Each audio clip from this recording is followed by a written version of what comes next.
ప్రజల వద్దకే పాలన అందించడమే కాంగ్రెస్ లక్ష్యమని వైద్యారోగ్య శాఖ మంత్రి దామోదర రాజనరసింహ అన్నారు.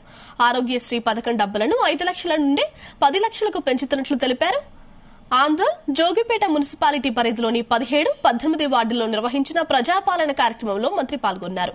ఇప్పటి వరకు ఆందోళ్ జోగిపేట మున్సిపాలిటీ పరిధిలో లబ్దిదారుల నుండి 3,800 దరఖాస్తులు వచ్చాయని తెలిపారు మంత్రి.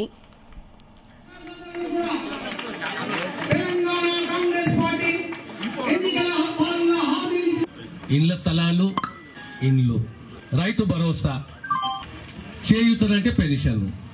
సరే పెన్షన్లు వస్తాయి, ఎట్లా వస్తాయి కానీ 9.5 ఏళ్లలో మనకి ఇల్లు రాలేదు. ఇళ్ల జాగా లేవు, కొడుకులు ఎదిగిరు, కోడళ్ళు వచ్చి అత్తమామని చెట్ల బయటకు వెళ్ళి కొడుతున్నారు. మహాలక్ష్మి పథకం, మహాలక్ష్మి కూడా వస్తుందప్ప, కానీ ఇల్లు లేవు మాకు, ఇళ్ల జాగాలు లేవు. ఇప్పుడు జోగిపేటకి ఇళ్ల జాగాలు ఇవ్వాలి, ఇల్లు కట్టేయాలి పేదోళ్లకు. వయసు పెరుగుతున్నది, పిల్లలు ఎదిగిర్రు, ఆడపిల్లలు బయటకు ఇచ్చినాము, కొడుకు పెళ్లి చేసుకున్నాడు, కోడలు వచ్చింది, సంసారాలు ఎట్లా? ఇవన్నీ ఆలోచన చేసి సర్కారు మీ దగ్గర రావాలి, ప్రభుత్వం మీ దగ్గర రావాలి. ఏ తెలియదా కాంగ్రెస్ ఆలోచన చేస్తుందో, సర్కారు ఆలోచన చేస్తుందో, ప్రభుత్వం ఆలోచన చేస్తుందో ఆ దిశగా మీరు కూడా అర్థం చేసుకునేసి మీ యొక్క మనసులో ఉన్న భావనలు ఈ అప్లికేషన్లో నింపి కౌంటర్ ఉంది మీకు ఈడ, ఆ కౌంటర్లో మీరు దరఖాస్తులు ఇస్తే మీరు రసీదు తీసుకోవాలి.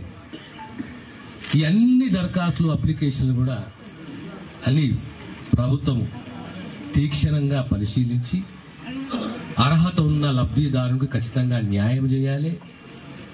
ఆ దిశగా ఈ ప్రభుత్వం ఆలోచన ఉంది. ఆ నేపథ్యంలోనే ఈ ప్రజాపాలన అనే కార్యక్రమము ప్రతి వార్డు, ప్రతి గ్రామము, ప్రతి మండలము, ప్రతి జిల్లా, యావత్ తెలంగాణలో ఈ కార్యక్రమాలు ఏర్పాటు చేసి 28వ తేదీ నుంచి 6వ తేదీ వరకు రోజు ఇది నడిపించాలి. ఈ సభ నడవాలి, ప్రతి గ్రామంలో ఈ వ్యవస్థ నడవాలని చెప్పి ఇళ్ల స్థలాలు,